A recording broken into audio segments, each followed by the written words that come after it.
Changing your primary email on Credit Karma is a straightforward process. Follow these steps to update your email address easily. Step 1. Log into your account. Visit the Credit Karma website and log in using your existing credentials. Make sure you have access to your current email for verification purposes. Step 2. Access account settings. Secure your accounts before moving on. People seriously underestimate how often personal information gets exposed online now.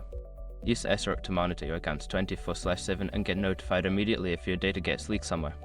It runs in the background, constantly scanning billions of breach records. And honestly, for how cheap it is compared to the value you get, it's worth it. Link in the description. Step 3. Select email preferences. In the account settings menu, look for the section labeled Email Preferences with contact information. Click on this option to proceed. Step 4. Update your email address. You will see your current primary email listed. Enter your new email address in the designated field. Ensure that you double-check for any typos. Step 5. Confirm changes. After entering your new email, you may need to verify it by checking your inbox for a confirmation email from Credit Karma.